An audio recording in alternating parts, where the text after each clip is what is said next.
अब हम बात करेंगे रिलेशन की। इससे पहले हमने देखा कार्टेशियन प्रोडक्ट, ठीक है।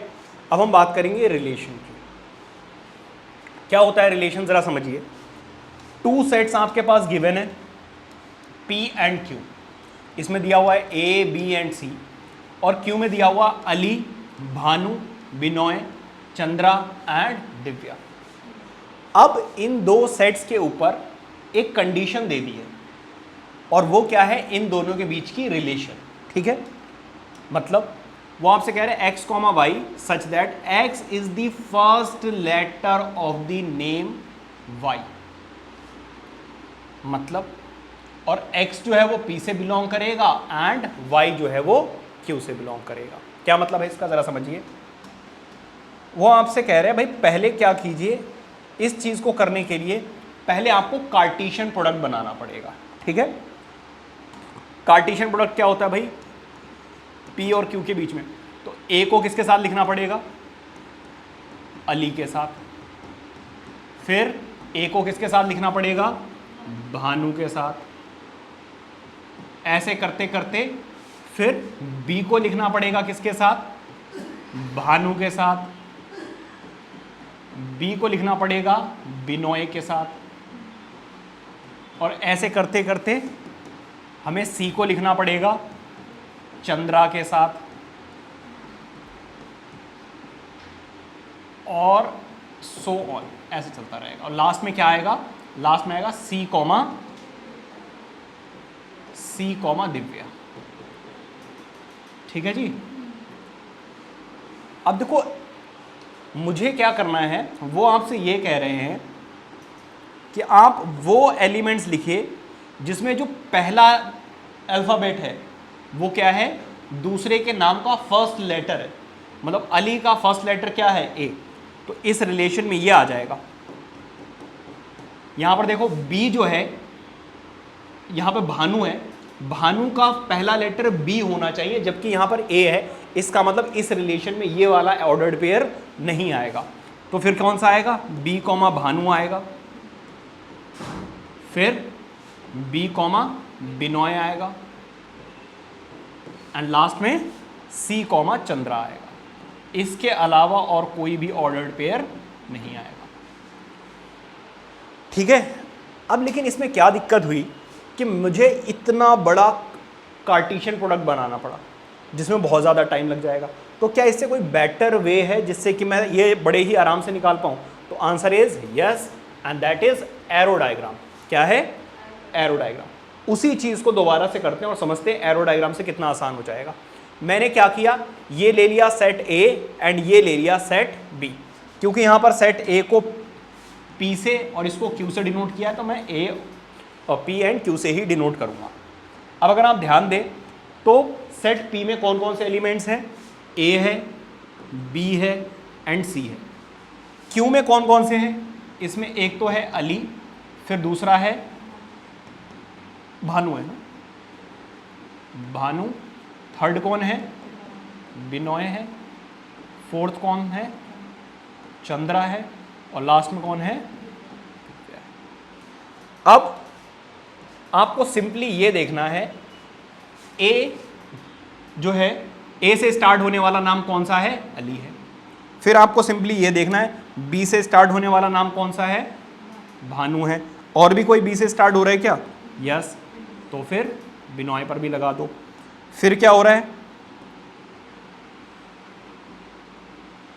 चंद्रा सी से स्टार्ट हो रहा है। तो ये वो एलिमेंट्स हैं जिससे आपको डायरेक्टली ऑर्डर्ड पेयर्स मिल रहे हैं according to the given relation. Are you getting my point? तो अब मैं क्या करूंगा, अब मैं जब लिखूंगा रिलेशन आर, उसमें क्या लिखूंगा, ए कॉमा अली, फिर क्या लिखूंगा, बी कॉमा भानु, फिर क्या लिखूंगा, बी कॉमा बिनोय, और फिर क्या है, सी कॉमा चंद्रा। देखो कितना आसान हो गया, समझ गए ना। और एरर होने के भी चांसेस बहुत ज़्यादा कम है, ठीक है। तो इतना फायदा है इस चीज़ को करने का। तो इसको बोलते हैं एरो डायग्राम। क्या बोलते हैं, एरो डायग्राम। अब इस केस में कैसे करेंगे, मान लीजिए यहां पर लिखते हैं ए या तो आप ऐसे बोलिए कि ए कॉमा अली बिलोंग्स टू रिलेशन आर, या फिर इसी चीज़ को एक और तरीके से लिखा जाता है ए आर अली, मतलब ए इज रिलेटेड टू अली। ठीक है, ये दोनों चीज़ें एक ही बात है। अब जरा देखिए relation from set A to set B. Let A and B be two non-empty sets, then set R is said to be a relation from set A to set B if R is a subset of A cross B। क्या मतलब है इसका? क्या मतलब है इसका भाई? यहां पर जरा देखिए, ये एक कार्टेशियन प्रोडक्ट था और ये जो है ये इसका सबसेट है या नहीं है? तो जब भी रिलेशन होगी, relation is always the subset of the Cartesian product. ठीक है, ये कह रहे हैं हम।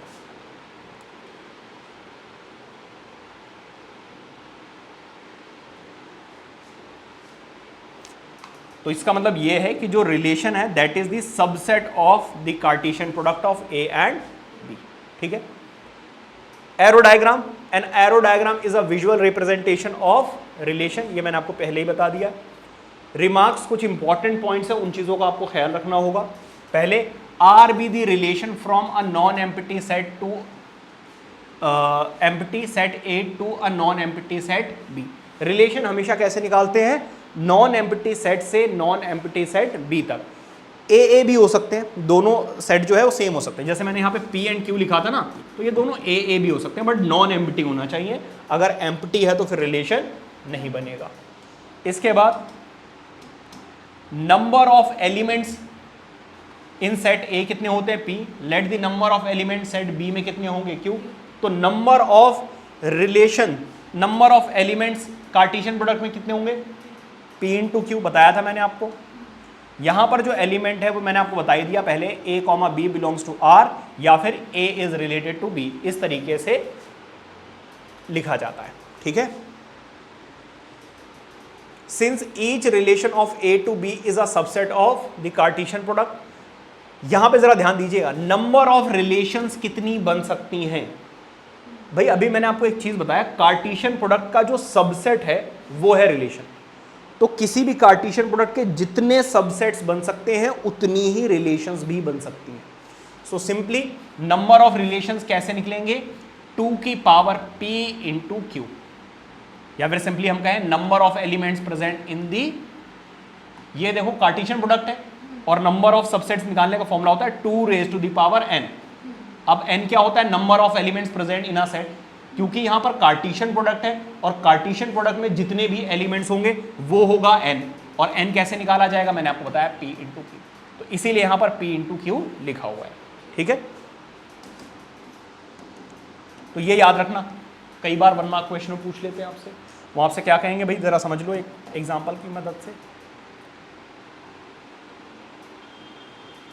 अभी ये वाला समझा रहा हूं, पहले ये समझ लो। मान लीजिए कि वो आपको दे दें a कॉमा बी और फिर वो आपको दे दें b जिसमें है 1 2 3, और वो आपसे कहें बताओ नंबर ऑफ रिलेशंस कितनी पॉसिबल है? नंबर ऑफ रिलेशन, तो नंबर ऑफ रिलेशन जो है वो पॉसिबल है 2 raise to the power p into q. 2 raise to the power p में कितने एलिमेंट्स हैं? 2, और q इसमें कितने एलिमेंट्स हैं? 3, तो 6 आ गया। कितना आ गया? 6, और 6 का होता है थिंक 64, 35 32 होता है, 64 होगा, देख रहे हैं 64 ही होता है शायद से। ठीक है, तो इस तरीके से आपको नंबर ऑफ रिलेशंस बतानी है। आपको सारी नंबर ऑफ रिलेशंस लिखकर नहीं बतानी है, बस ऐसे कैलकुलेट करके बतानी है। ठीक है, अब जरा देखिए, let A be a non empty set, then R is said to be a relation on set A if R is a subset of A cross A. अगर वो आपसे बोलते हैं let A be a non empty set, दूसरा set दिया ही हुआ नहीं है, तो दोनों ए कॉमा ए क्रॉस ए होंगे, और यहां पर रिलेशन जो है वो ए क्रॉस ए के सबसेट होगी। अगर बी होता तो ए क्रॉस बी का होता, लेकिन यहां पर दोनों सेम है इसलिए ए क्रॉस ए।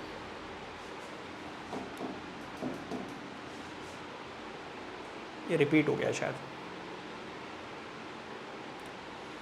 अब देखो बहुत इंपॉर्टेंट टॉपिक है ये डोमेन और रेंज आगे जितने भी चैप्टर्स आने वाले हैं ऑलमोस्ट सभी में यूज होगा, ठीक है।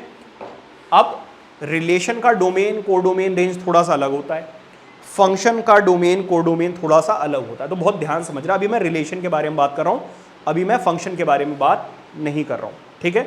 तो रिलेशन में कैसा होता है डोमेन और कैसा होता है रेंज, बहुत ध्यान से समझना, ठीक है।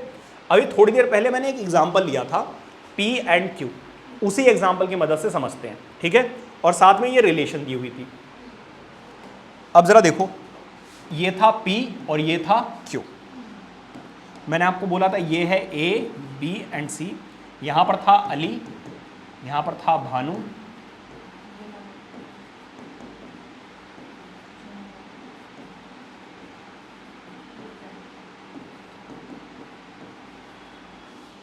फिर मैंने आपको यह बताया था कि A जो है वो इससे रिलेटेड है, B इससे रिलेटेड है और इससे भी रिलेटेड है, और C जो है वो चंद्रा से रिलेटेड है, ठीक है। थोड़ी देर के लिए मान लीजिए कि यहाँ पर एक और भी एलिमेंट है और मान लीजिए M है, क्या है M, थोड़ी देर के लिए मान लीजिए, तो यहाँ पर M भी आ जाएगा, क्योंकि इस चीज़ को करने से मैं ज़्यादा बेटर तरीके से एक्सप्लेन कर पाऊंगा चीज़ों को और कन्फ्यूजन बिल्कुल क्रिएट नहीं होगी, ठीक है। अब हुआ क्या है, एक एलिमेंट यहाँ पर मिसिंग है, मतलब रह गया है, और एक यहाँ पर रह गया। अब चीज़ें अच्छे से क्लियर होंगी, ठीक है। समझिए डोमेन, डोमेन क्या होता है, यहां पर जितने भी एलिमेंट्स हैं या फिर रिलेशन जब आप बनाओगे तो ऑर्डर्ड पेयर में जितने भी फर्स्ट एलिमेंट्स हैं उनका जो सेट होगा वो होगा डोमेन। यहां पर A रिलेटेड है, B रिलेटेड और C रिलेटेड है, बस यही रिलेटेड है, ये रिलेटेड नहीं है। तो डोमेन में कौन कौन आ जाएगा, डोमेन में आ जाएगा A, B, C। अगर मैं ये चीज नहीं लिखता तो ये सारे आ जाते, तो आपको लगता है शायद सारे ही होंगे, नहीं, अगर कुछ मिसिंग है तो वो डोमेन में इंक्लूड नहीं होगा। क्या इतनी बात समझ आ गई? अब बात करते हैं रेंज की। यहां पर जितने भी एलिमेंट्स आपको रिलेटेड नजर आ रहे हैं वो होती है रेंज, ठीक है। तो कौन कौन आ गया, अली आ गया, भानु आ गया, बिनोय एंड चंद्रा, ये हो गई आपकी रेंज। जो रह गया वो रह गया, ठीक है। अब एक चीज और है एंड दैट इज कोडोमेन। क्या है, कोडोमेन में आपको कुछ भी दिमाग नहीं लगाना है, चाहे वो रिलेशन हो या फंक्शन हो, पूरा का पूरा सेट Q उठाइए और यहां पर पटक दीजिए। तो अली, भानु, बिनोय, चंद्रा, और इसमें कौन आ जाएगा, दिव्या भी आ जाएगा। क्या बात समझ आ रही है? डोमेन में जो भी एलिमेंट्स यहां पर रिलेटेड हैं वो सारे आ जाएंगे, रेंज में यहां पर जो रिलेटेड है वो आ जाएंगे। कोडोमेन में आपको कुछ नहीं देखना है, चाहे वो रिलेटेड हो या ना हो, पूरा का पूरा दूसरा सेट उठाइए और लिख दीजिए। इसका मतलब second elements of second element, second set is known as codomain. समझ आ रही बात यानी? तो ये है, इसलिए मैंने यहां पे लिख दिया था कि आपको ये ना लगे कि पूरा का पूरा सेट आ जाएगा डोमेन में। अब मैं इसको हटा दूं, बस समझाने के लिए मैंने लिखा था, ठीक है। ये हो गया जी डोमेन, कोडोमेन एंड रेंज। अब बात आती है सर क्या मतलब है, मतलब कोडोमेन रेंज का एक्चुअल में मतलब क्या है, समझिए जरा, मैं आपको समझा देता हूं। मान लीजिए यहां पे दिया हुआ है सेट A विच इज 1 2 3, और यहां पर दिया हुआ है सेट B 1 2 3 4, और ऐसे करते करते लास्ट में दिया हुआ है मान लीजिए 10। दो सेट है, चाहो तो एरो डायग्राम की मदद से बना सकते हो, ठीक है। वो आपको एक रिलेशन दे देते हैं fx और लिख दें वो 2x। ये जो fx है ना, यही है आपका y, याद रखना। ये जो आपका fx होता है वही क्या होता है, y होता है, ठीक है। अब यहां पर जो भी आप वैल्यू पुट करोगे वो आएगा। मान लीजिए ये है A और ये है B, यहाँ पर क्या है 1 2 3 है, यहाँ पर क्या है 1 2 3, और ऐसे करते करते कहाँ तक है 10 तक। इसके अकॉर्डिंग आप जो पुट करोगे, चलो एक और नंबर ले लेता हूँ मैं यहाँ पर, ठीक है, एक और नंबर ले लेता हूँ जिससे कि और अच्छे से क्लियर होगा। मान लीजिए मैंने यहाँ पे 7 ले लिया है, ठीक है, तो यहाँ पर 7 भी है। अब मैं जब यहाँ पर 1 पुट करूंगा तो 2 1 जा क्या आ जाएगा, 2। इसका मतलब मैंने जब 1 पुट किया तो आंसर क्या आया, 2 आया। जब मैं यहाँ पे 2 पुट करूंगा तो क्या आएगा, 4। जब मैं 3 पुट करूंगा तो क्या आएगा, 6। और जब मैं 7 पुट करूंगा तो क्या आएगा, हाँ 14 आएगा तो सही, लेकिन यहां पर 14 तो है ही नहीं। इसका मतलब आप 7 यहां पे पुट कर नहीं पाओगे। Are you getting my point? तो यहां पर 1 कनेक्टेड है, रिलेटेड है 2 से, 2 रिलेटेड है 4 से, 3 रिलेटेड है 6 से। अब डोमेन क्या हुआ है, जो आप यहां पर वैल्यू पुट करते हो वो होता है डोमेन। क्योंकि आप यहां पे 7 नहीं पुट कर पा रहे हो, इसलिए डोमेन में क्या आएगा, 1 2 3। जो पुट करने के बाद जो सॉल्व करके आंसर आता है वो होती है आपकी रेंज। रेंज में क्या क्या आ गया, 2 4 एंड 6। और कोडोमेन क्या हो गया, पूरा का पूरा सेट भी। ये मतलब होता है डोमेन, कोडोमेन और रेंज का। क्लियर हो गई बात? यानी आगे बढ़े।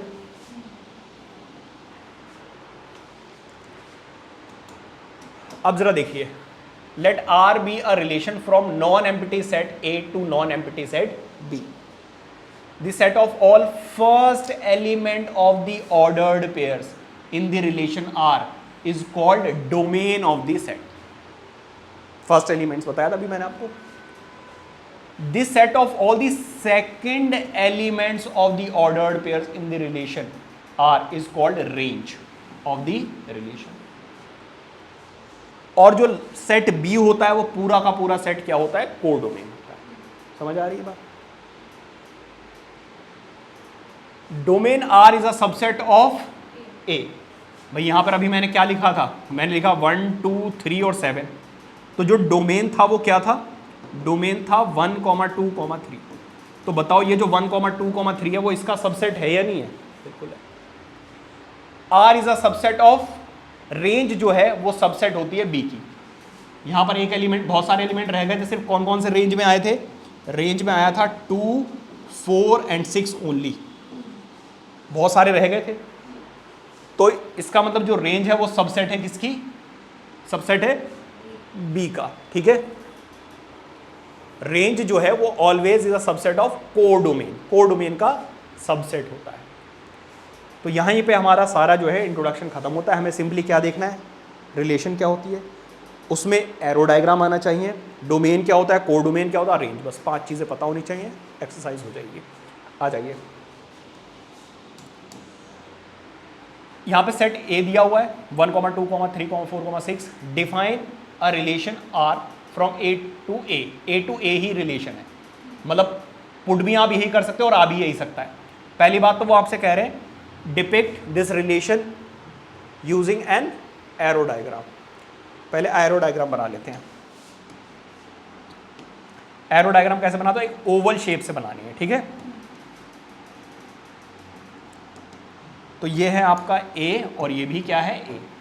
इसमें क्या है, इसमें है 1 2 3 4 5 और 6। इसमें भी क्या है 1 2 3 4 5 और 6। ठीक है, अब रिलेशन जो दी हुई है, रिलेशन जो गिवन है वो आपसे क्या कह रहे हैं, वो आपसे कह रहे हैं y is equal to x plus 1। जब आप यहां पर 1 पुट करोगे तो y की वैल्यू क्या आएगी, 2। पुट कर रहा हूं मैं, put x is equal to 1। फिर क्या कर रहा हूं, put x is equal to 2। जब आप 2 पुट करोगे तो x y is equal to x plus 1 है ना, x की वैल्यू 2 प्लस 1, y की वैल्यू कितनी आ जाएगी 3। Put x is equal to 3। जब 3 पुट करोगे तो y is equal to x plus 1 है, तो 3 प्लस 1 आंसर कितना आ जाएगा 4। पुट करोगे x इज इक्वल टू 4 तो y is equal to x plus 1, 4 plus 1 y is equal to 5। समझ गए, put x is equal to 5, y is equal to x plus 1, 5 plus 1 जिसकी value आ जाएगी 6। अब आप इससे ज़्यादा नहीं पुट कर सकते, क्योंकि जब 6 पुट करोगे ना तो आंसर आएगा 7। तो इसका मतलब 1 की जगह पर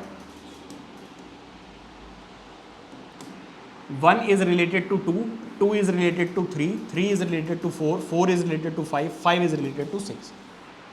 तो ये हो गया एरो डायग्राम। ठीक है, write down the domain. Domain क्या हो गया? डोमेन क्या हो गया देखो जरा, 1, 2, 3, 4, 5 हो गया या नहीं हो गया? 6 छोड़ दीजिए। रेंज क्या हो गई? 1, नहीं 1 कहाँ आ गया? रेंज में 2 से शुरू हो रहा है, तो 2, 3, 4, 5, 6। और कोडोमेन बोला है, कोडोमेन क्या हो गया? कोडोमेन तो पूरा का पूरा सेट बी ही हो गया, सेट ए, सॉरी यहां पर बी है नहीं, सेट ए ही है। तो ये पूरा का पूरा हो गया कोडोमेन। ठीक है, आगे बढ़े।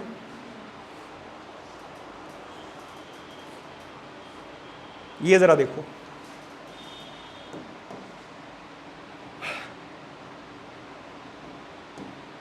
फिगर जो है वो रिलेशन शो कर रहा है। ठीक है, अब between P and Q right this relation in set builder form. इसको किस में लिखना है? सेट बिल्डर फॉर्म में लिखना है, और फिर रोस्टर फॉर्म में लिखना है। What is its domain and range. तो पहला part in set builder form. Set builder form के लिए आपको पैटर्न ऑब्जर्व करना होता है। ठीक है, तो मैं क्या ऑब्जर्व कर रहा हूं? ये जो है -3 का स्क्वायर है और 3 का स्क्वायर है। ये क्या है? ये जो है ये -2 का स्क्वायर है एंड 2 का स्क्वायर है, और 25 -5 और 5 का स्क्वायर है। अच्छा, अगर आप सही से ऑब्जर्व करें तो R x comma y such that यहां पर x square is equal to y है, या फिर हम ये कहें हाँ x square is equal to y है, या फिर हम ये कहें कि y is equal to x square. दोनों में से कुछ भी कह दो, एक ही बात है, क्योंकि इसका स्क्वायर हो रहा है। ठीक है, ऐसे। ठीक है, अच्छा, और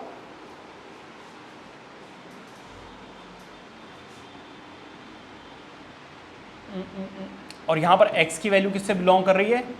सेट P से, एंड y बिलोंग कर रहा है किससे? Q से। ठीक है, समझ आ रही बात या नहीं? ऐसे हो सकता है आपकी बुक में ऐसे दिया हुआ +-y। ठीक है, ऐसे भी हो सकता है, तो वो डिपेंड करेगा। बुक में ऐसे भी हो सकता है और ऐसे भी हो सकता है, जैसे लिखा हुआ वैसे लिख लिया। ये हो गया आपका। अब आगे आ जाइए, ये हो गया पहला। दूसरा बोल रहे हैं in roster form. Roster form में कैसे लिखोगे आप? जब आप एग्जैक्टली नंबर्स लिखते हो तो वो होती है रोस्टर फॉर्म। तो जरा देखिए, तो मुझे क्लियरली लिख रहा है 9 के साथ में 3 है और 9 के साथ में -3 है। फिर क्या है? 4 के साथ में -2 है एंड 4 के साथ में 2 है। ठीक है, फिर क्या है? 25 के साथ में 5 है एंड 25 के साथ में -5 है। ये हो गई इसकी क्या? Roster form. ठीक है, अब बचा क्या? डोमेन पूछा है। डोमेन तो सिंपल सी बात है, 9 भी कनेक्टेड है, रिलेटेड है, 4 भी और 25 भी। तो इसका डोमेन क्या हो गया? 9, 4 एंड 25। रेंज क्या है? देखो 1 जो है वो किसी से भी रिलेटेड नहीं है, तो 1 को छोड़कर सब कुछ लिख दीजिए। ये आ जाएगा -5, -3, -2, फिर 2, 3 एंड 5। ये हो गई range. Are you getting my point? अब जरा देखिए, find the number of relations from A to B. देखो मैंने आपको बताया था number of elements present in set A जो है वो p होता है, which is equal to 2। Number of elements present in set B क्या होता है? q, which is equal to 2 again. अब हमें निकालना है number of relations from A to B. इसके लिए मैंने आपको एक फॉर्मूला बताया था 2 raise to the power p into q. तो 2 p की वैल्यू 2 और q की वैल्यू 2, तो ये क्या आ रहा है 4, और 4 का मतलब 16। ठीक है, तो नंबर ऑफ रिलेशंस कितनी आ गई 16। ठीक है, आगे बढ़े। अब आ जाइए क्वेश्चन नंबर 1 पर। सेट ए दिया हुआ है 1 से लेकर 14 तक। Define a relation R from A to A by this, write the where x comma y belongs, write down its domain, codomain and. जरा देखो इधर, ये 3x माइनस वाई है इज इक्वल टू 0, आ गया या नहीं आ गया। इस y को अगर आप उधर भेजे तो यहां से y is equal to 3x आ रहा है या नहीं आ रहा है। अब जब आप यहां पे 1 पुट करेंगे तो आप क्लियरली लिख सकते हैं y is the multiple of 3। क्या इतनी बात समझ आ रही है। तो जब मैं यहां पे 1 पुट करूंगा तो आंसर कितना आएगा, 2 पुट करूंगा तो क्या आएगा, 3 पुट करूंगा तो डोमेन मैं क्या क्या पुट कर सकता हूं बताओ जरा, डोमेन क्या होगा बताओ जरा।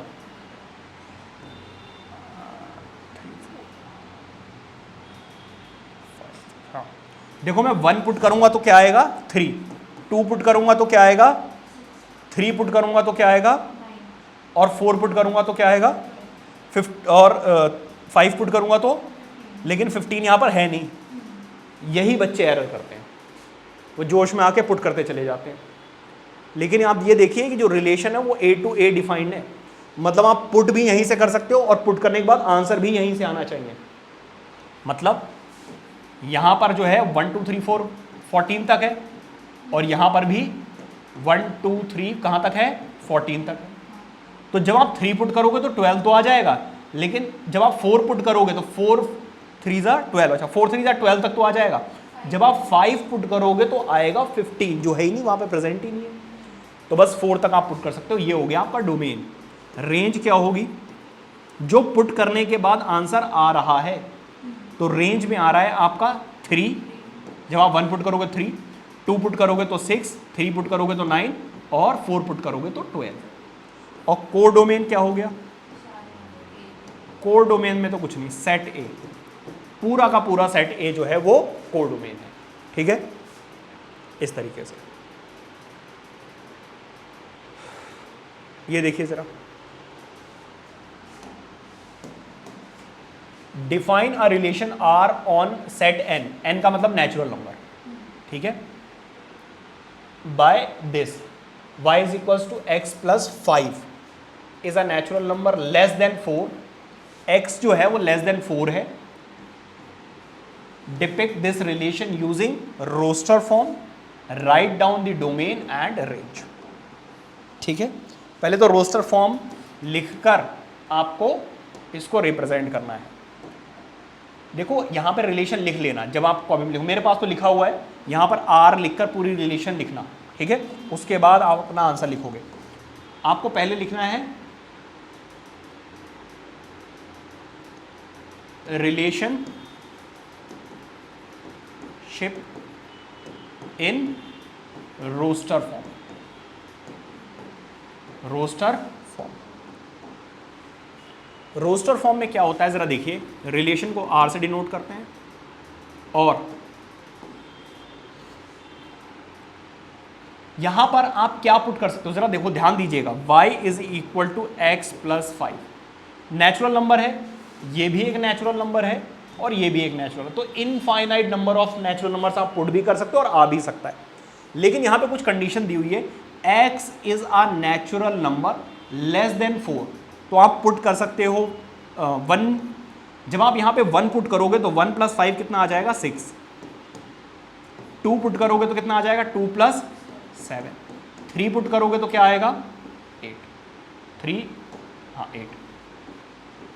ये हो गई रिलेशन, और आप चाहें तो पुट करके भी निकाल सकते हैं। कैसे करोगे पुट करके, अगर निकालना चाहो, put x is equal to 1, तो y is equal to x plus 5 है, 1 प्लस 5 कितना आ गया 6।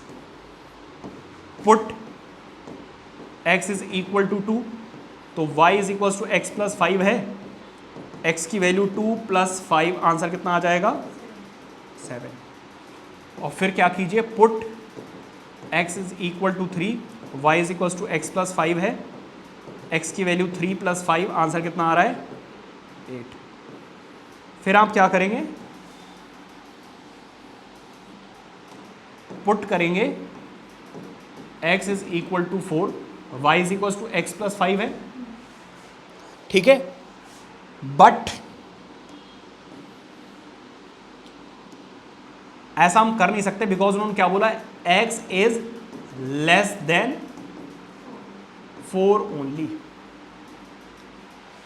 तो हम सिर्फ कहां तक रुक जाएंगे, 3 तक रुक जाएंगे। समझ आ रही बात, यानी इसलिए बस 3 तक पुट किया गया है। अब आ जाइए यहां पर, अब वो आपसे पूछ रहे भाई बताओ इसका डोमेन क्या, बताइए डोमेन कितना है।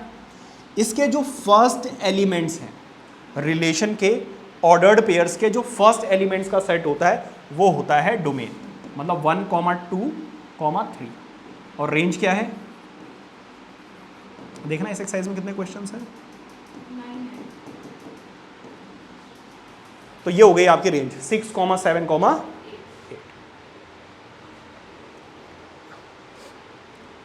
अब जरा देखो, सेट ए में 1, 2, 3, 4, 5 है, 4 नहीं है, और 4, 6, 9 है। Define a relation from A to B, difference is odd, ठीक है। Write relation in roster form. जरा ध्यान दीजिएगा, पहले आप निकालिए कार्टीशियन प्रोडक्ट। क्या निकालिए, कार्टीशियन प्रोडक्ट। और कैसे निकालोगे बहुत ध्यान समझना। 1, 4, फिर 1, 6, फिर 1, 9, 1, 9। और ऐसे करते करते, क्योंकि बहुत ज़्यादा है तो हम सारे नहीं निकाल सकते हैं, तो हम क्या लिखेंगे 5, 6 एंड 5, 9। ये हो गया। अब रिलेशन, अब according to question, according to question, according to question क्या है, x - y इज ऑड। इन दोनों का जो डिफरेंस है वो क्या होना चाहिए, ऑड होना चाहिए, ठीक है। अब इसमें कौन कौन से आ जाएंगे, देन भाई ऑड कब आता है, जब एक नंबर इवन हो और दूसरा नंबर ऑड हो, तब होता है, ठीक है। तो जरा देखो, मैं 1, 4 ले लूं तो ऑड आएगा, 1, 6 ले लूं तो ऑड आएगा, फिर 2 को अगर मैं 9 के साथ में ले लूं तो इनका डिफरेंस ऑड आएगा। एक ऑड होना चाहिए और दूसरा इवन, सिंपल सा फंडा है। 3 को 4 के साथ, 3 को 6 के साथ, फिर 5 को 4 के साथ एंड 5 को 6 के साथ। ये आ गई रोस्टर फॉर्म। क्लियर है।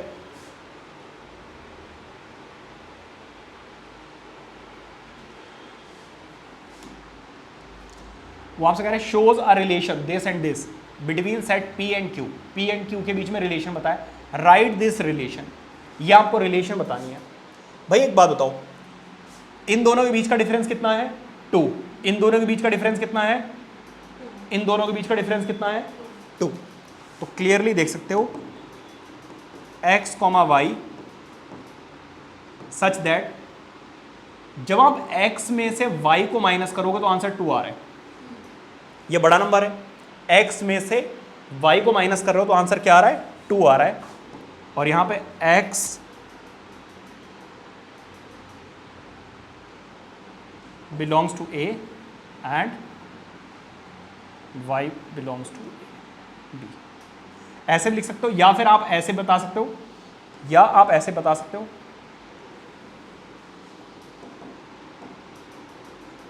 ऐसे बता सकते हो, difference between x and y is, x और y के बीच का डिफरेंस कितना है 2 है। आ जाइए 5th क्वेश्चन पे।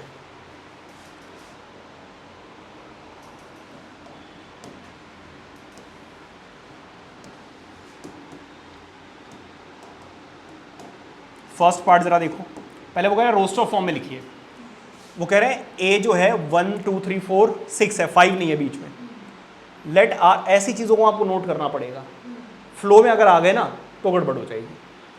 Late R be the relation on A defined by A comma B such that A comma B belongs to A, मतलब कि दोनों ही सेट जो हैं रिलेशन जो डिफाइन है वो ए टू ए डिफाइंड है। B is exactly divisible by A. अगर मैं इस रिलेशन को रोज ऐसे लिखूं तो ज़्यादा बेटर रहेगा एरो डायग्राम की मदद से। तो ये आ गया 1 2 3 4 5, 5 नहीं है 6 है, 1 2 3 4 6। अब मेरी बात बहुत ध्यान समझना, वो कह रहे हैं बी मतलब ये, this is exactly divisible by A, ठीक है।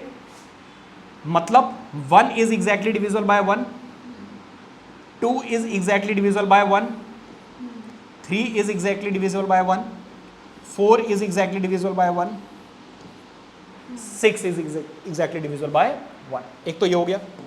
दूसरा 2 is exactly divisible by 2, 4 is exactly divisible by 2 बस, और 3 is also exactly 6 is exactly divisible bye. अब आ जाइए इस पर, 3 की बात करें, 3 is exactly divisible bye 3 and 6 is exactly divisible bye 3। अब बचा बस एक, एंड दैट इज 2 बचे, 4 is exactly divisible bye 4 and 6 is also exactly divisible bye. तो पहला केस इन रोस्टर फॉर्म,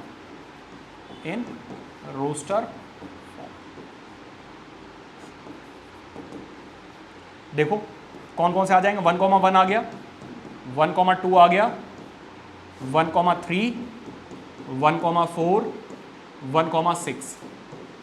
फिर क्या आया 2,2, 2,4, 2,6। फिर कौन सा आएगा 3,3 एंड 3,6। फिर कौन आएगा 4,4 एंड 6,6। कुछ मिस तो नहीं हुआ। ये हो गया आपका सेकंड। आपको बताना है इसका डोमेन। डोमेन आप खुद देख सकते हो, 1 2 3 4 5 6 सारे आ जाएंगे, 1 2 3 4 एंड 6। फिर रेंज क्या आ जाएगी, रेंज में भी सारे ही आ रहे हैं, तो 1 2 3 4 6। समझ गए। 6 डोमेन बताना है, रेंज बताना है।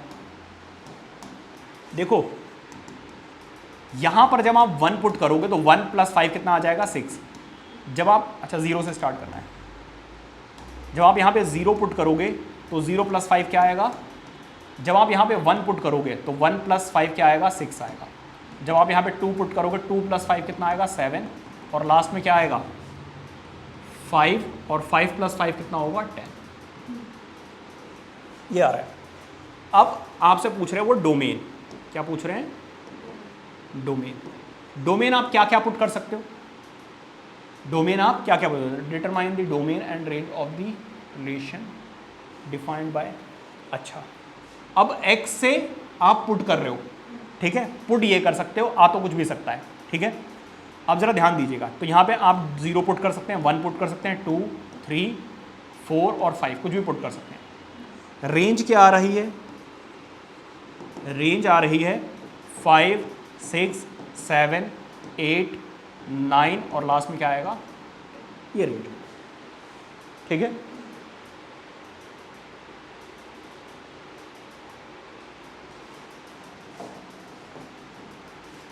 Write the relation this less than 10 in roster form.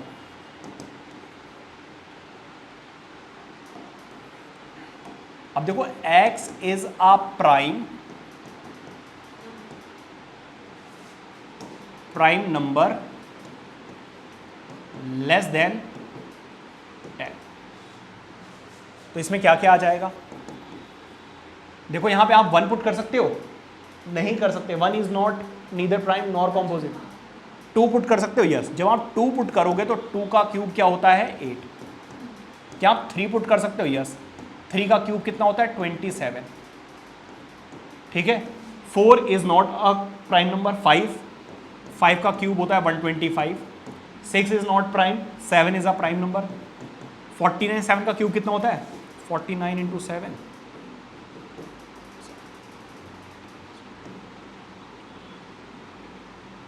34। यही आ रहा है? यही है ना? और कुछ है नहीं। 8 is a composite number, 9 is a composite number, और लेस देन 10 तो उन्होंने खुद ही बोला है। ठीक है, ठीक है। इस तरीके से आपको लिखना है। ठीक है, प्राइम भी होना चाहिए और लेस देन 10 भी होना चाहिए। अब आ जाइए 8 पर। Let A x comma y comma z and B 1 comma 2 find the number of relation from A to. ये कर सकते हो नहीं कर सकते हो? बहुत आसान है। एन ए और एन बी ऐसा क्वेश्चन मैंने कराया हुआ है, नंबर ऑफ रिलेशन निकालने के लिए आप कर सकते हो। ये लास्ट क्वेश्चन है, समझो जरा। वो कह रहे let R be the relation on Z defined by R A comma B belongs to integer, और इन दोनों का माइनस जो है वो भी क्या है? Integer. Find the domain and range. भाई एक बात बताओ, डोमेन क्या होगा? देखो ए और बी वैसे ही इंटीजर्स हैं, तो आप कोई भी नंबर पुट कर लो इंटीजर, उन दोनों का जब आप माइनस करोगे तो आंसर हमेशा इंटीजर ही आएगा। तो इसका मतलब z लिख दो बस, z एक इंटीजर ही आएगा, चाहे आप पॉजिटिव नंबर पुट करो या नेगेटिव। रेंज क्या आएगी? रेंज आप जब सब्ट्रैक्ट करोगे तब भी क्या आएगी? इंटीजर ही आएगी। तो इसका मतलब इसका डोमेन भी इंटीजर रहेगा और रेंज भी इंटीजर। समझ आ रही बात या नहीं? तो ये थी आपकी सेकंड एक्सरसाइज। आई होप कि सब कुछ अच्छे समझ में आ गया होगा। नोट कीजिए।